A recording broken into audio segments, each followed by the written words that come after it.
কেমন আছেন আপনারা সবাই? ভালো আছেন? আমি মাসুদ চৌধুরী ফ্রম চিটাগং রাঙ্গুনিয়া থেকে।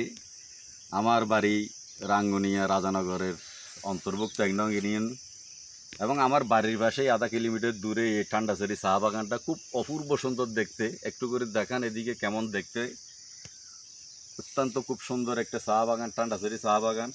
তবে একটা কথা আপনাদেরকে বলে দিই, অনেক সময় যারা বিসিএস পরীক্ষা দেয় আউট জ্ঞানের জন্য অনেক সময় একটা প্রশ্ন করে থাকে, খুব সীমিত আর কি, বাংলাদেশে কোনটা নাই 3টা চা বাগান আছে।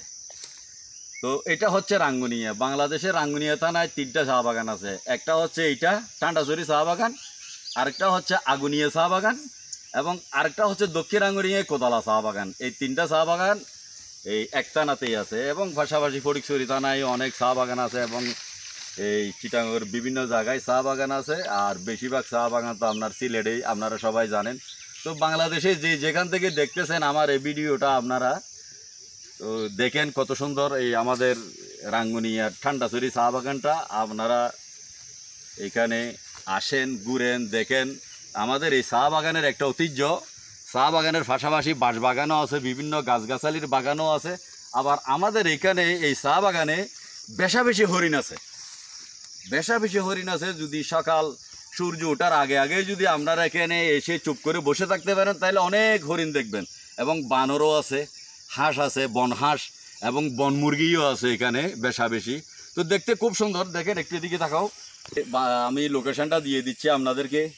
আপনারা চট্টগ্রামের বাইরে হন বা কক্সবাজার হন, বিভিন্ন ডিস্ট্রিক্ট থেকে যদি রাঙ্গামাটিতে যান আপনারা, তখন আপনি গুগলের মাঝে ঠান্ডাছড়ি চা বাগানটা গুগলের মাঝে দেখবেন। রাঙ্গামাটি এরিয়াতে ডুগার আগে রানীরহাট একটা ইসামতি ব্রিজের আগে এই ঠান্ডাছড়ি চা বাগান।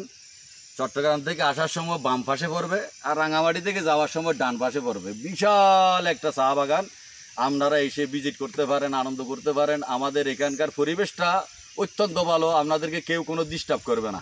খুব পরিবার পরিজন নিয়ে আপনারা আপনাদের ইচ্ছে মতো ঘোরাফেরা করতে পারবেন। আর এই মালিকও খুব ভালো, আপনারা আইলে এসে দেখতে পারেন কত সুন্দর। একটু করে ক্যামেরাটা ঘুরিয়ে দেখো আমাদের বাংলাদেশি ভাই বোনদেরকে।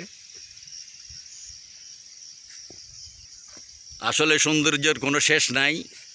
আমাদের দেশটা এতই যে সুন্দর বলে শেষ করা যাবে না। অপূর্ব সুন্দর একটি দেশ আমরা সব পেয়েছি, আলহামদুলিল্লাহ।